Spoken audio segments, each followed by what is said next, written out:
All right.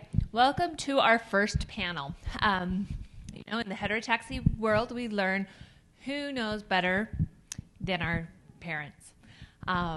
We've quickly become the experts. We quickly learn how to make very quick decisions in very short amount of time.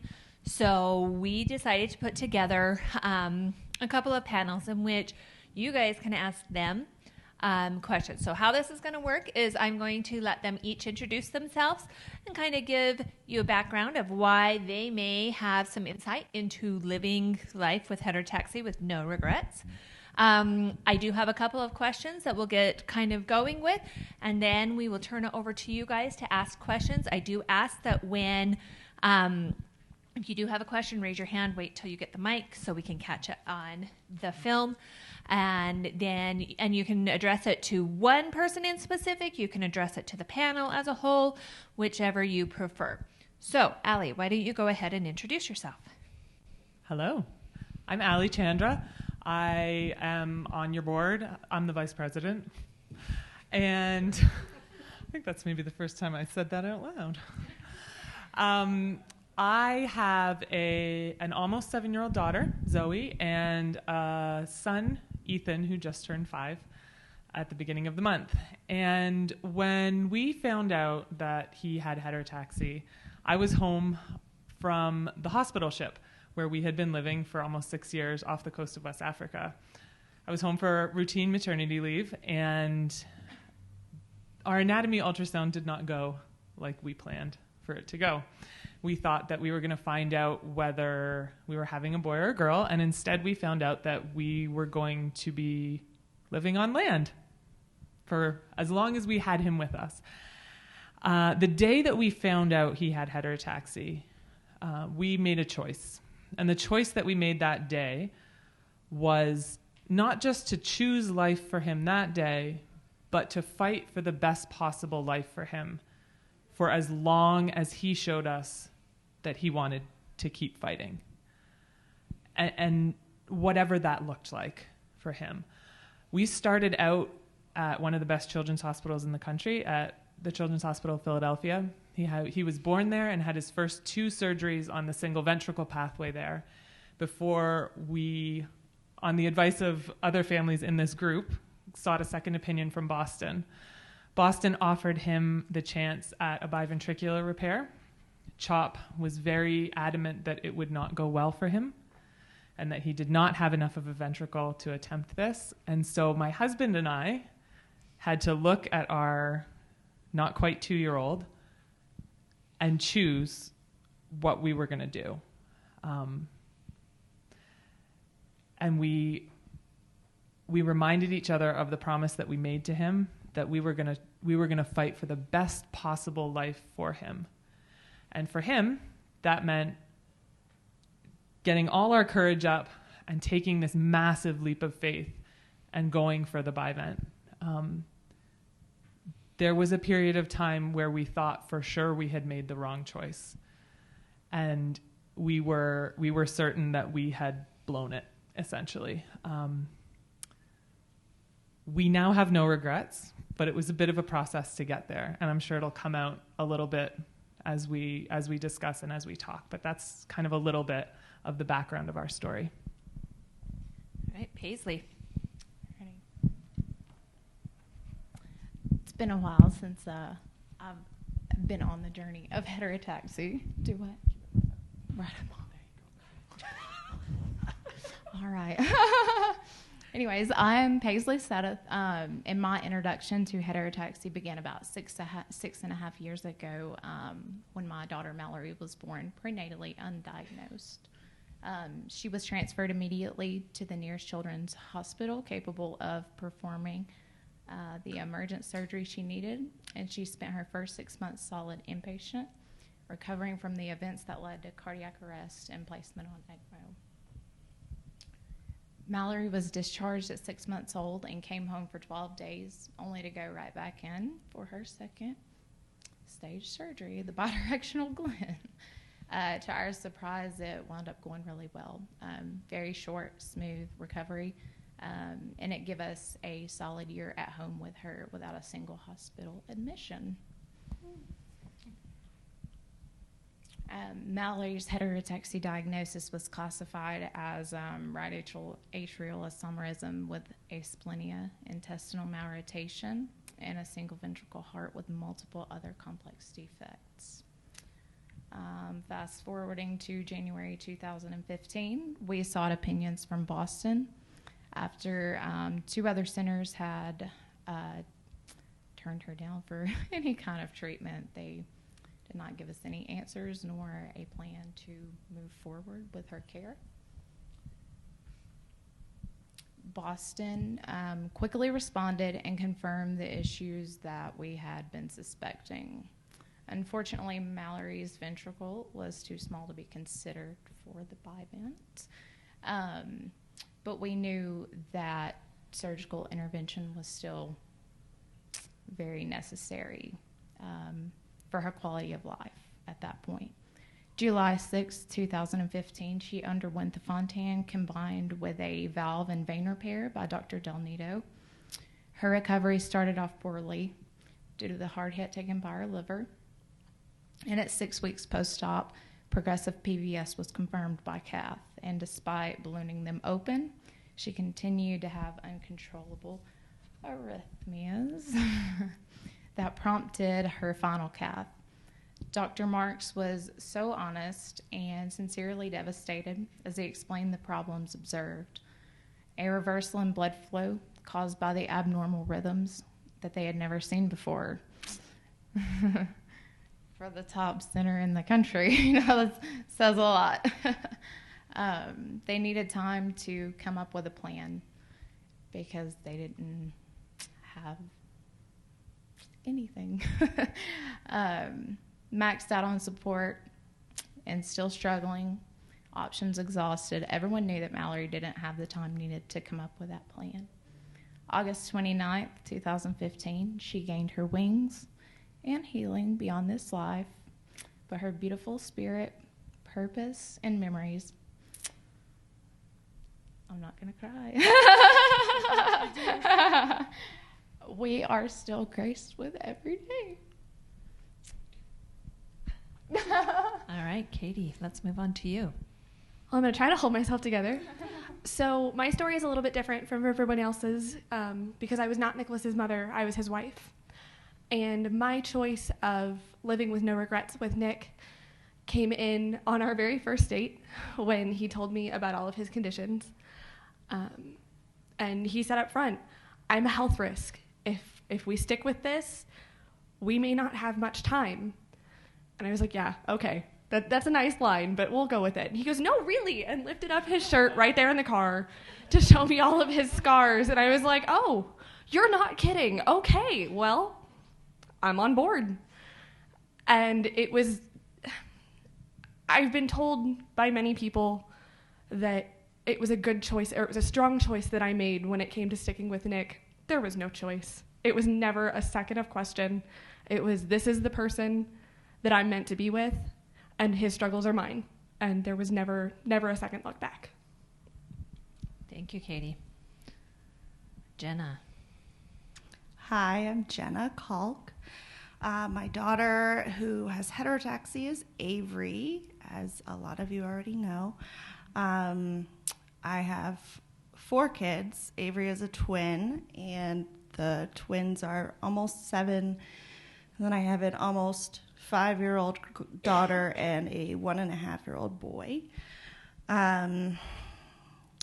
When Avery was born, she had a lot of the typical things that we see in heterotaxy, a lot of the issues.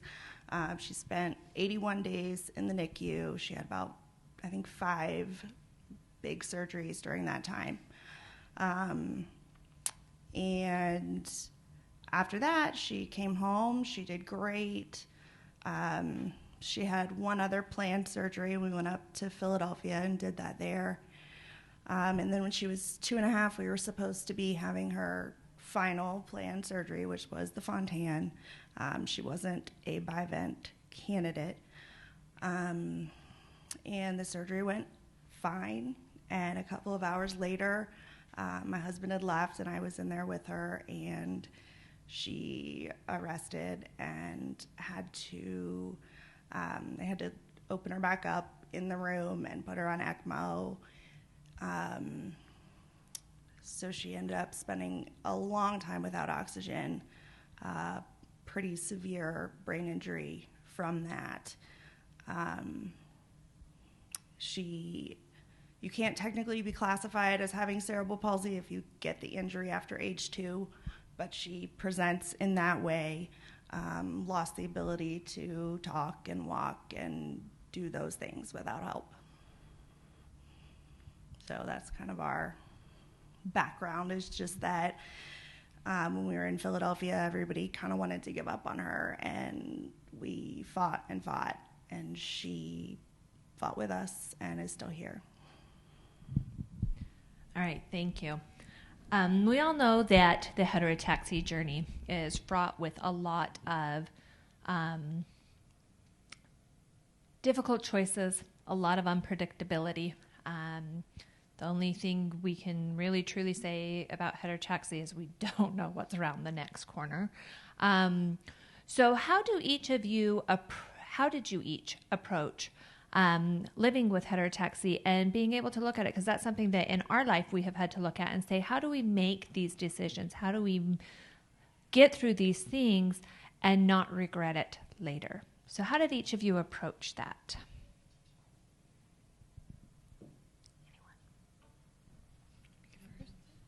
Yeah. Paisley, you're up, I guess. There wasn't necessarily like a day that I consciously made the decision like, oh, I'm going to live with no regrets from this moment forward. It was just, we had inspiration from her first heart surgeon, Mallory's first heart surgeon in Omaha, Nebraska. And he told us that whenever we are in doubt, to always ask ourselves 2 questions and to know the difference between the two. And that is, what are we doing for Mallory, or what are we doing to Mallory? And for me and my husband, that gave us pretty much everything we needed to make everyday life decisions to some of the most difficult decisions. I think that's been a big thing for us as well. I trained and worked as a pediatric ICU nurse before Ethan. And so I have been part of a lot of decision making on the other side of the bed in helping families. And I was pretty involved with a lot of our death and dying on our unit. And I have a cousin who I lost when I was 15 after a very brief ICU stay. And having been part of decisions like that, I know that fairly intimately that you don't get do-overs in a lot of things in this life. So for me, one of the things that we always look at is like 20 years down the road, if we can even begin to imagine 20 years down the road with our kid, what will we wish we had decided? And then the other thing I always do is my mother and my husband call me an awfulizer, but I think of the worst case scenario. If I make this decision, what is the worst case scenario, the worst possible outcome? How will I handle that? Can I accept this being the outcome? And if I can come up with a plan and I can accept what the worst possible outcome is, and it's the decision that in 20 years I know that that's the one I would have wanted to make, even if it terrifies me, that's the way I go.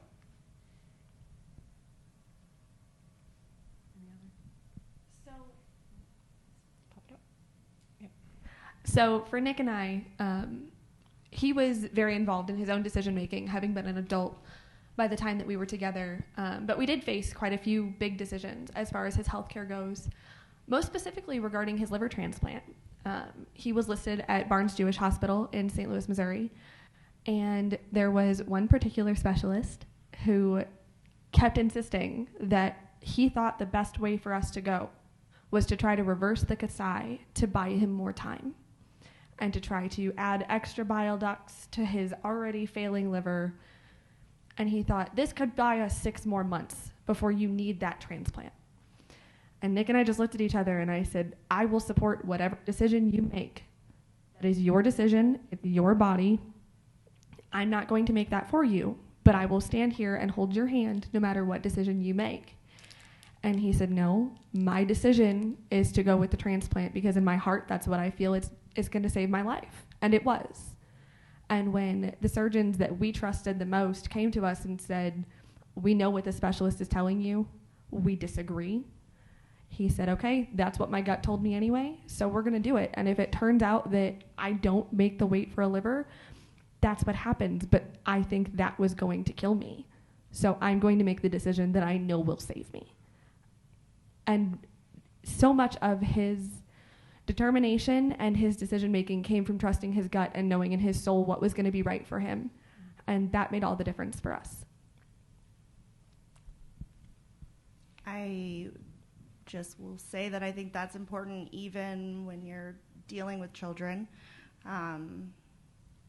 Obviously, there are certain decisions kids can or can't make, but Avery has just kind of always showed us what she can and can't handle. When we were, post her brain injury and all that, the doctors wanted to extubate to trach, like no breathing trial, nothing. They said there's no way she's going to be able to breathe, so we're just going to go ahead and trach her because that's going to be what your path is.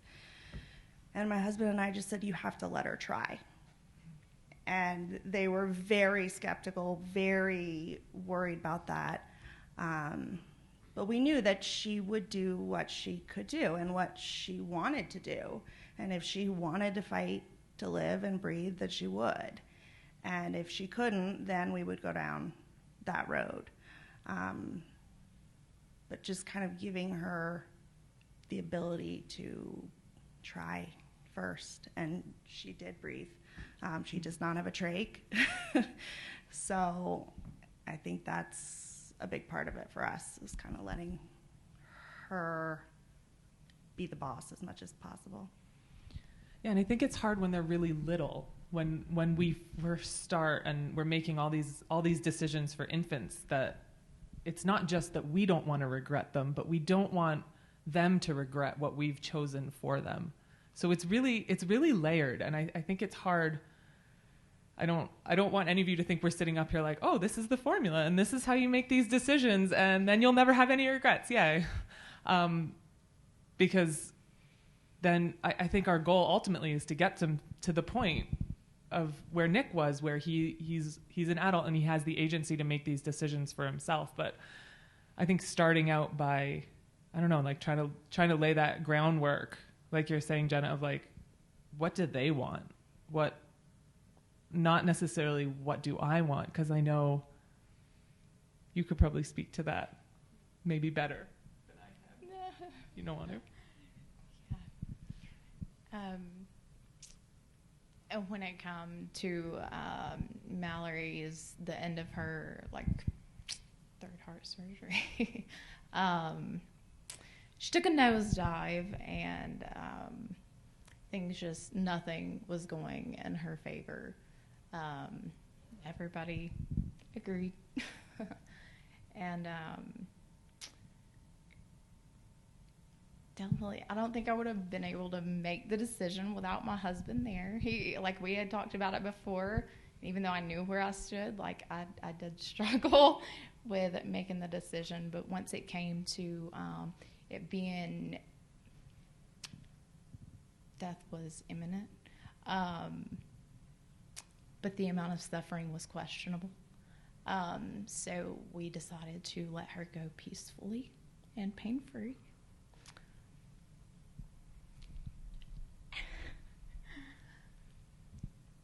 But we definitely had to think of her before ourselves. It's very tough to make that decision. And like I said, I don't think I could have done it without him knowing. And us already talking about what we knew we would do, when it come to that point. Yeah. kind of my rock, and he was the one who talked to the doctors and everything. Everybody was in agreement with us, so difficult. I was gonna say, along those lines, I mean, Paisley has just answered what was likely the hardest decision she's had to make. What about the rest of you?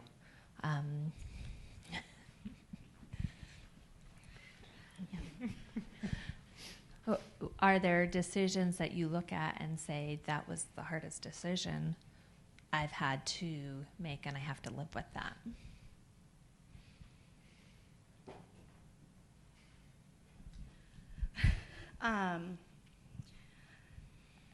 I don't know that there would have been an alternative to the decision to have Avery undergo her Fontan, and no one to this day knows why she arrested and why everything happened after.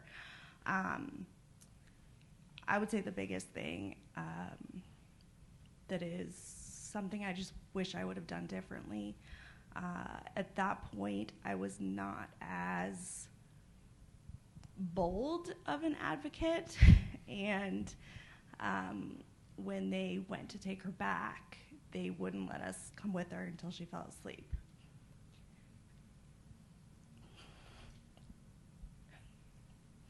And I know that that's something that's been really hard for my husband and I, just wishing we would have been there, because it was the last chance we had to talk to her.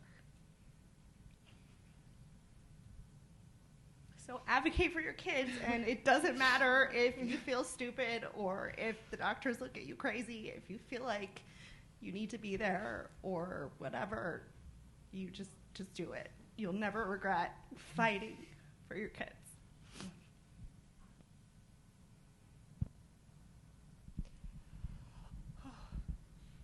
So I think we're going to try and have tissues for everyone.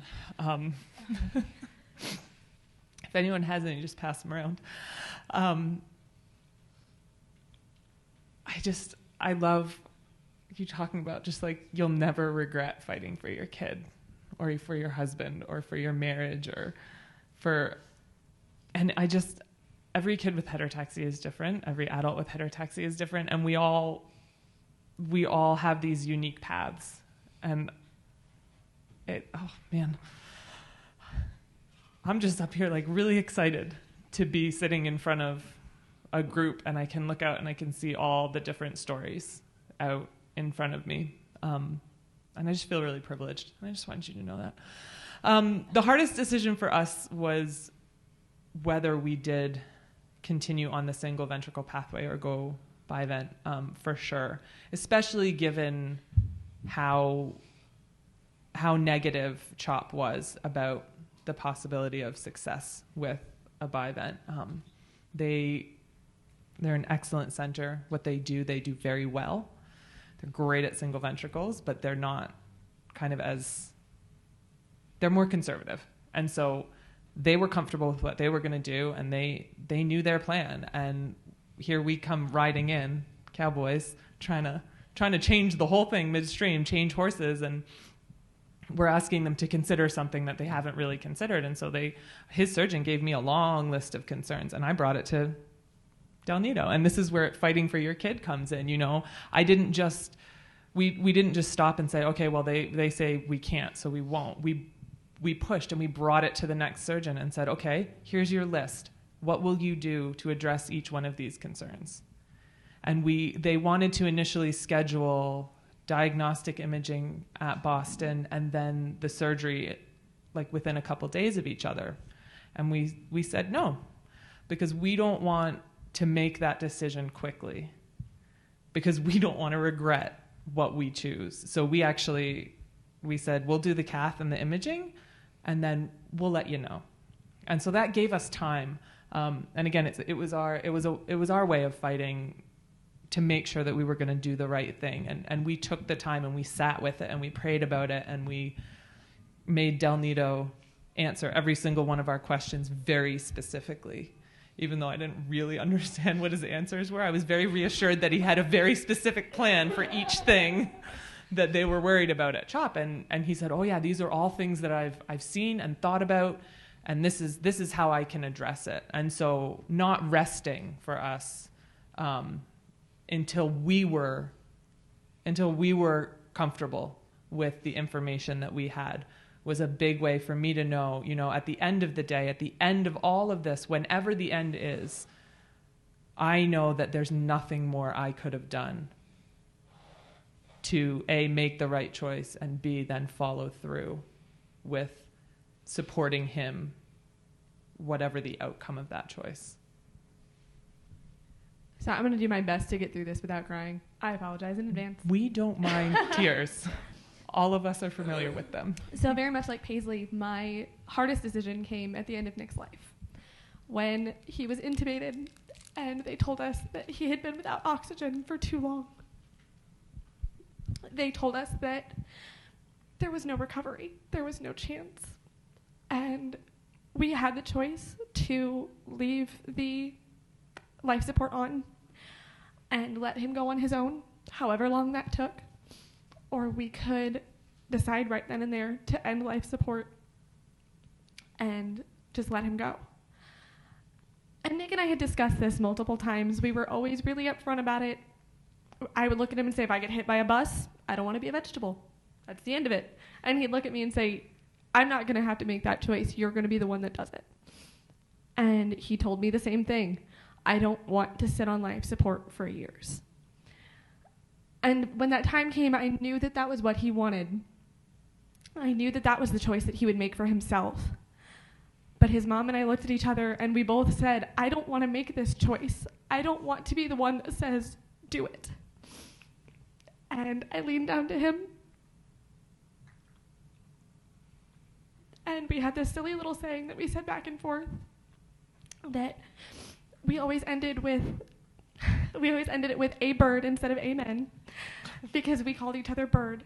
And as soon as that a bird came out of my mouth, I heard the monitor. And the nurse came in and looked at us and said, he's gone. And he made that decision for me. And to this day, I regret letting him suffer that long, even though it was only a matter of minutes. But I know that it's what he wanted, and I know that he was taking that off of my plate for me. So it's a matter of doing what you can for them, doing what they would want, the choice that they would want you to make, not only for them, but for you. You made a good point with what are we doing to her and what are we doing for her. At that point, leaving him alive was for me. It was for me to not have to say goodbye, and that wasn't fair. And so he made the choice for me. All right. What do you have to give advice-wise to newly diagnosed families, or to those that are at forks in their roads and have to make some of these decisions? What advice would you give them? To the newly diagnosed, I say take all of the pictures, spend all of the time, do all of the things, and enjoy every one of them. There were trips that we took with Nick that were risky. He had a bile drain in his liver for a solid year at least. And we took the time to take a 6-hour trip to Nashville, Memphis. And he loved it. He had the best time. And it was so risky, and it scared me so much being away from the hospital, being that far away, but he had so much fun.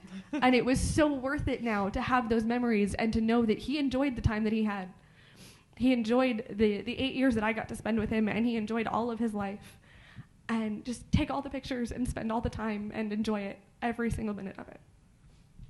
This is why in the back of our car, we have what we call the adventure kit. It contains snacks and water and a change of clothes for all seasons, for all of us, bathing suits, anything we would need to say yes to an adventure at the drop of a hat. Because I realized pretty quickly that I never wanted to regret not taking the chance to make a memory with Ethan and with our family. And so, we'll be driving by a stream and they'll be like, can we go play in the stream? And I look back and I'm like, yep, we have clothes. We have buckets. We have snacks. We're totally fine. Let's go. Like, oh, there's a hammock too. We're fine. Come on. So we we have an adventure kit because I don't ever want to miss an opportunity to do something that I'll remember. And my husband, bless him, he doesn't understand why I take so many pictures, so I'm going to show him this. This is expert advice. Take all the pictures. I take a lot of pictures. We were a military family, and we lived like on the other side of the United States from our families. So we had 3 children, and it was just really difficult for us to be able to go out and do a lot of adventurous stuff during Mallory's life. So I will comment on what they said. When you have the opportunity, and definitely if you have family around to help you, do not let their compromised immune systems and things hold you back from going out and experiencing those things. Because you never know when that's all you're going to have left.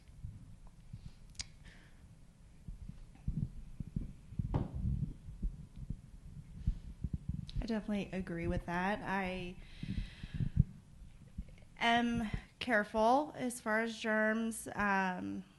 Avery has the extra complication now of having cerebral palsy type issues, so it's gonna be easier for her to get a pneumonia or something like that, and then harder for her to fight it than even just with heterotaxy.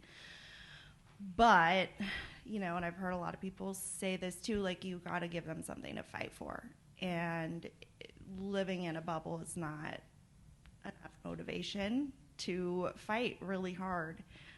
We do a family reunion every year that's like out in the middle of nowhere in West Virginia, and it's risky, and we go anyway because it's important to us.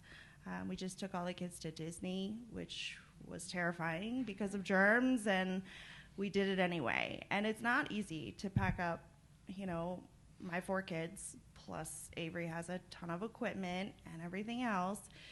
It's not easy. It would be much easier to leave her at home or just to not go anywhere. And we've definitely made that effort to go and do whatever we would have done otherwise, just to have all the family time and the memories. So. All right, we're going to open this up to questions from the audience. Evidently, back here wants it first.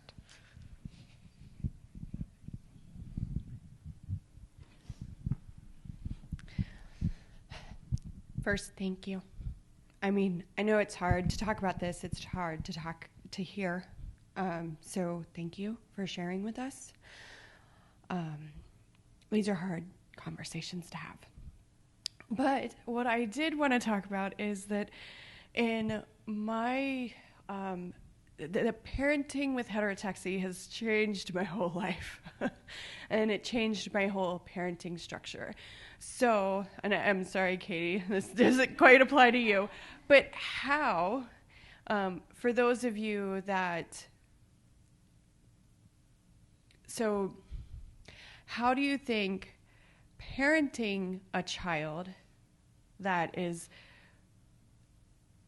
at least sometimes very close to the cusp of life and death, and pretty much always is somewhere near there, how do you think that changes your parenting approaches and techniques, and what advice would you have to give?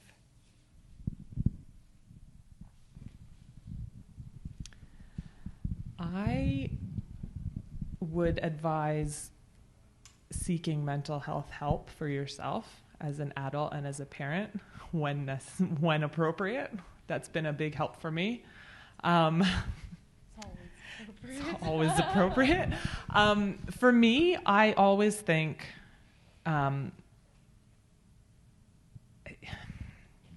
we'll never be out of the woods. My kid is very, very healthy right now, and he's in a great place right now, but we will never actually be out of the woods, and we'll never be able to say, well, he's fixed, and so he's normal now, because he won't be. But even when you're camping, there's rules. And I remind myself of that. Like, we're in the woods, but there's rules when you're camping too. It's maybe a little bit more lax because you want to make the memories and stuff like that, but you can't touch the fire, and you have to stay close to the tent, and you can't go near the bears by yourself, things like that. So that's kind of my analogy in my head that helps me realize that I don't get to just throw everything out the window, because my goal and my hope and my deepest longing is that this child of mine grows up to be an adult one day. And I don't want him to be a crappy adult if he gets there. I want him to be a great human being, and I want him to be nice. Now, he is naturally very nice, so it's easy, but I guess I look at him and I say, you have been through trauma, and so a lot of my parenting and my understanding of his behavior is informed by that. And so there is grace given for sure for some behaviors that I might not give to a child who has not been through what he's been through. But at the same time, he's going to start school, and so he needs to learn to sit still and follow directions. And so I think what it's done for me in my parenting, not so much changed it in that I don't parent him as much as I don't. It's not that I don't discipline him, even though sometimes it's hard because I'm like, oh, you poor thing. But I think it's deepened my understanding of where certain behaviors come from, and that's also helped me with my older daughter, my typical daughter as well, because when I'm constantly kind of searching his story to see what might be behind this behavior or this meltdown or this defiance, what might be behind it, then that kind of naturally spills over into parenting my other child as well. And if anything, it's been very helpful. Anything from when Mel was here? So you're right. I wasn't Nick's mom, but anybody who has been married can tell you that there's a little bit of parenting involved, and it does come into play because, like Allie said, there's a lot of times where it's, yeah, okay, I understand why you're being this way, but come on now. And so he would have instances where I want to go play with the other kids, and he'd want to go out with his friends and do things, and I'm like, okay, I get that. Rock on. You're an adult. You make your choices. But also consider the things you have to consider, the things that other people don't have to consider. No, you can't go out and have a drink with the guys because your liver is compromised, or because now you have a healthy liver and do you really want to damage that? No, you probably shouldn't go riding that motorcycle 80 miles an hour down the street because you've worked so hard for this body. Do you really want to wreck it for something silly? And so it's, there are times that absolutely I found myself going, I married a child, the cutest child, but but yeah, there are times that it definitely comes into play where it's, I don't want to have to mother you. I'm not your mom, I'm your wife, but sometimes you just have to.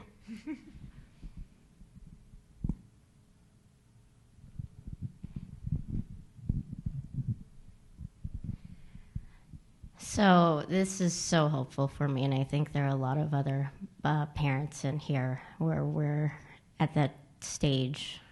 We have these Glenn kids that are doing so well, and we've all been terrified for the next step because we've all been told about what the next step looks like in both cases.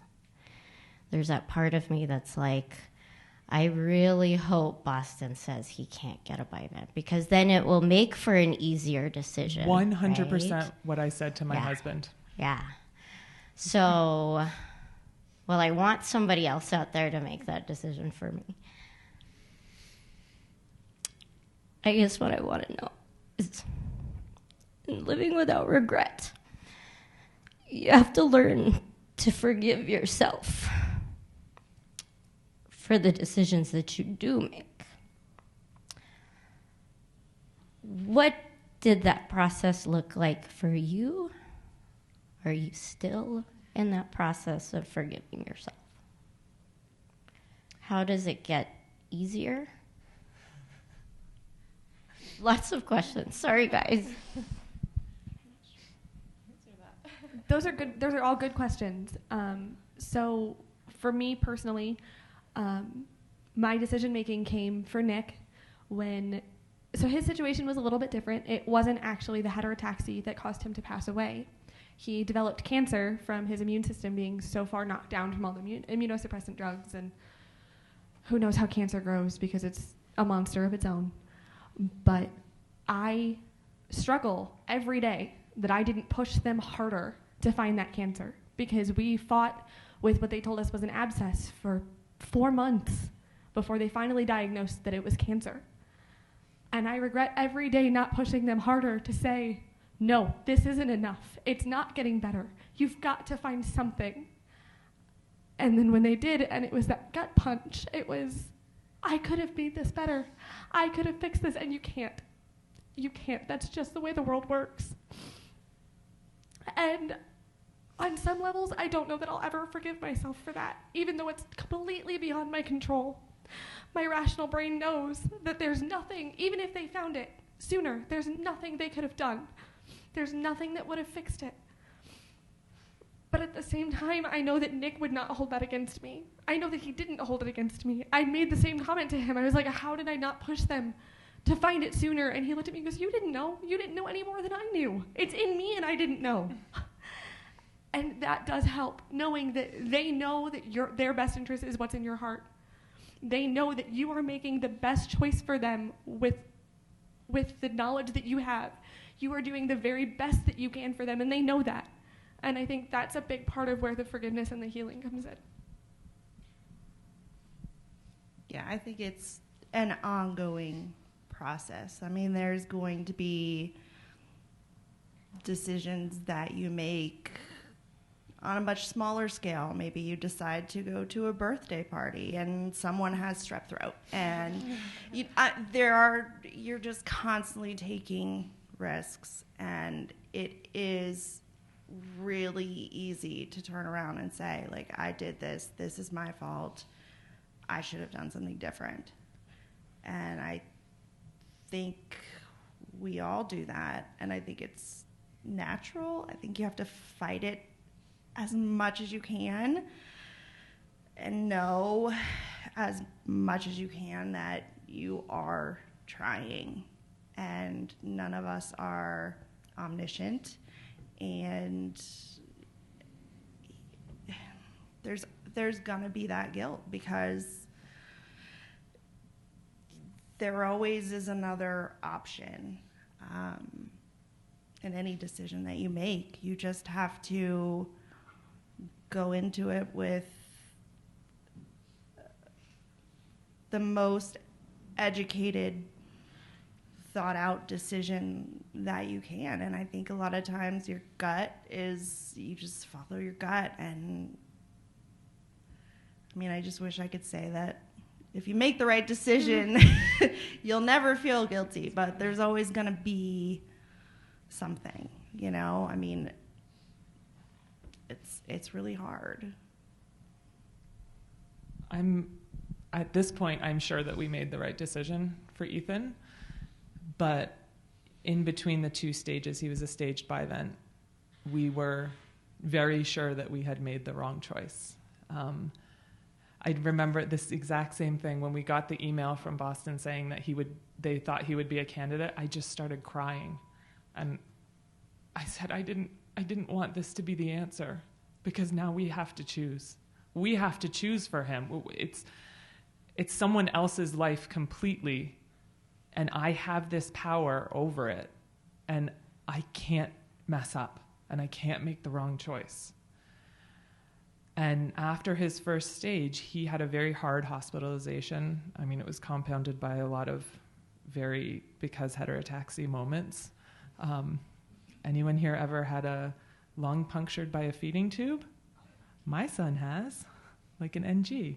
So, things happened that were just because heterotaxy during that hospitalization. And then it was about 9 months in between the two stages, and he was so sick.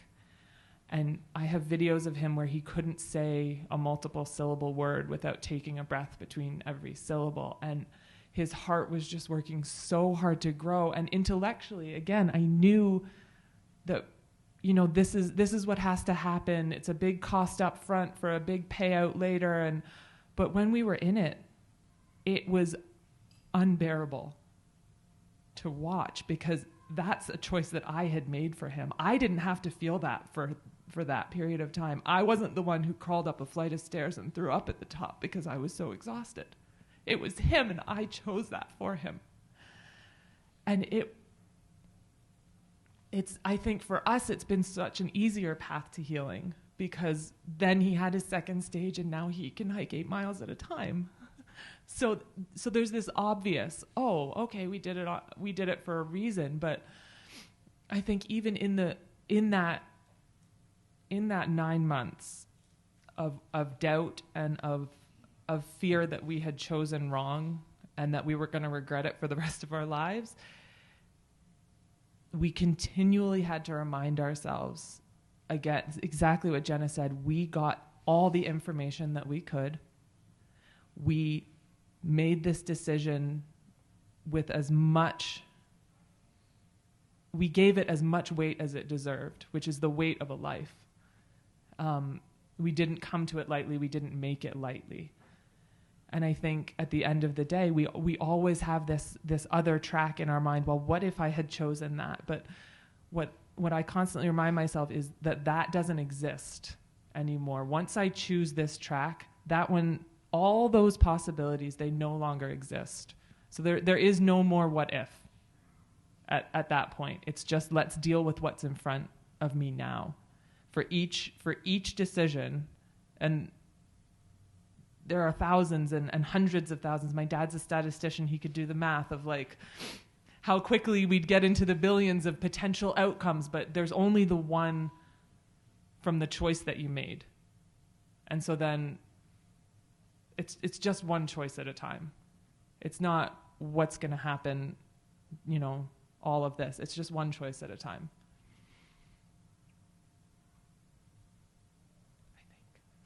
I think. All right, we have time for one, maybe two more questions. Depending on how long-winded I am.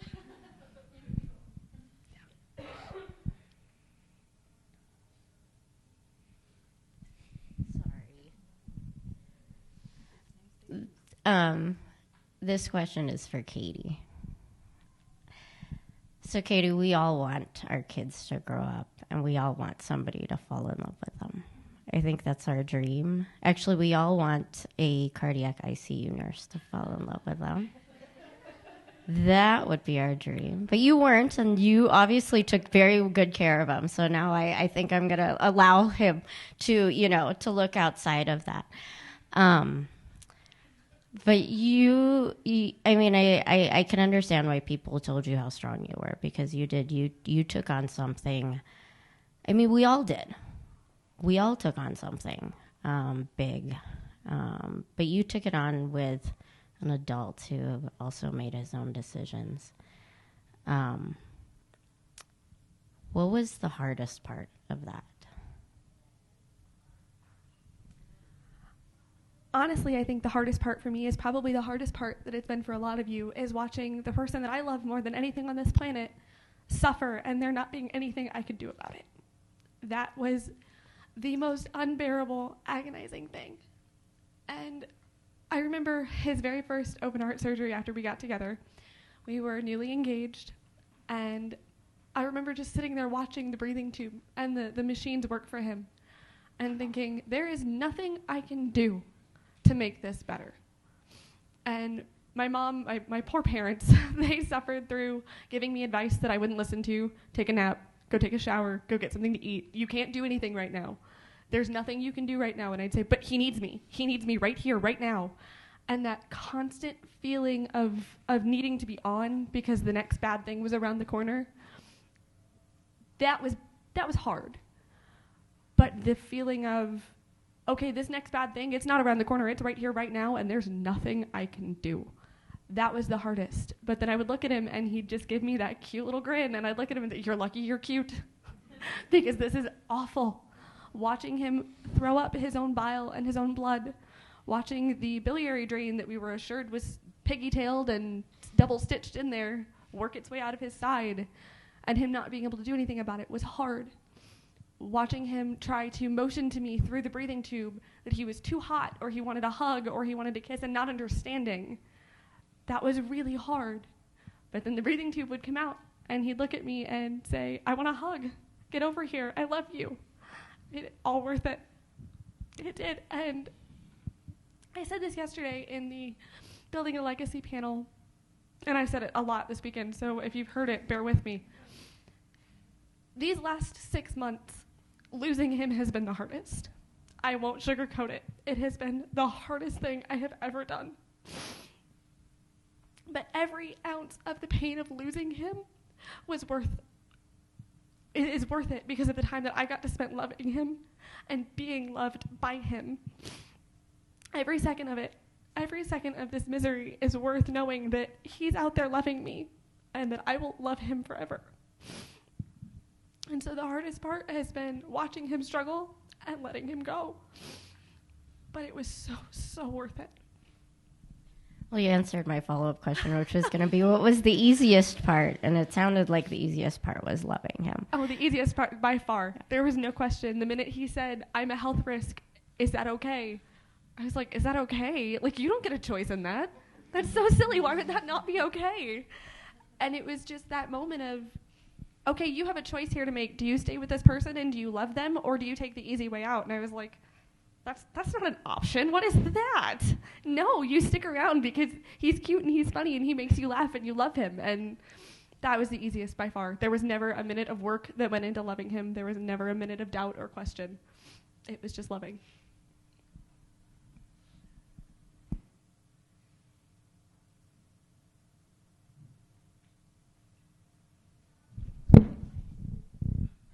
All right. Does anybody have one last question? Oh, Amy does.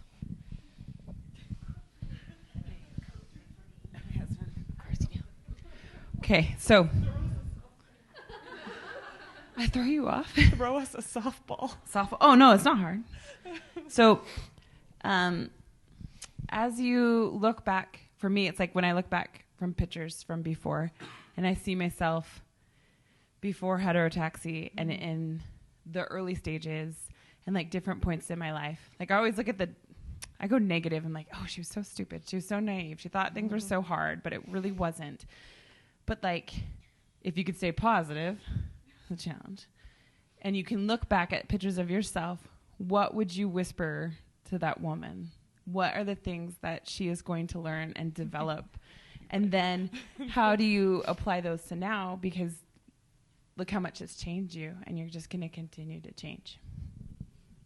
My immediate knee-jerk response is I would look at that 19-year-old girl and say, love him fast. Love him now, and never, ever let him question it. Make that choice, get in that car, go on that date, and just enjoy it. Enjoy it while you can. Along kind of on the same line, I think that just slow down. I remember waiting for Avery's Fontan, and all I could think was like, I just want to be on the other side of this. I just want to be on the other side of this. And I wanted that time to pass quickly. And, on the other side, things were very, very, very different. And I wish I would have just enjoyed that time period with her more instead of feeling like I couldn't relax until it was over.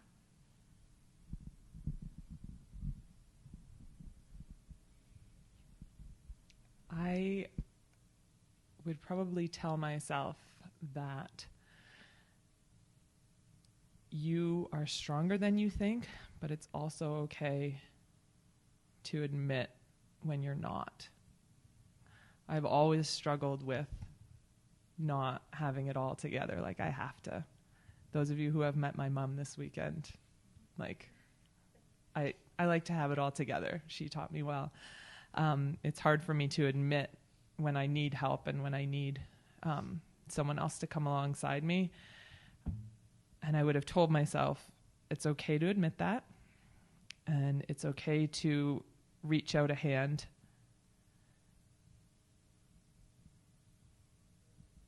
Amy, I'm looking at you. So very early on when Ethan was diagnosed, I was terrified, and he wasn't born yet. And it was all those billions of possibilities that were in front of me, and not just one decision at a time yet, because there was nothing to decide yet. And I couldn't buy him clothes. I couldn't think about anything. I couldn't think about him having a life. And then Amy sent me a picture of Christian, head to toe, covered in mud. And we had already talked a little bit about how similar our boys' hearts were. And she sent me this picture, and she said, you should go and buy a shower sprayer, because you're going to need that. And it was literally the first time that I allowed myself to hope for a life with him. And I have a shower sprayer. And I think of Christian every single time I use it. And we often talk about him when we use our shower sprayer. But I would tell myself that hope is so scary. And you might not get what you hope for, but it's worth it. Because I think when you hope for a life with them, then whatever life you get with them, you're going to make it a good one.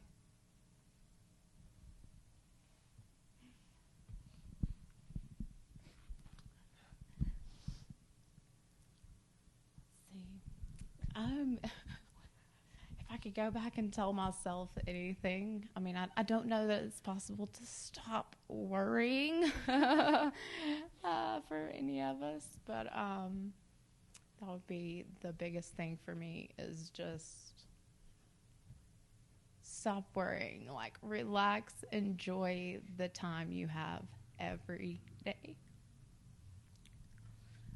Do risky things, take adventures, do those things, but just stop worrying so much.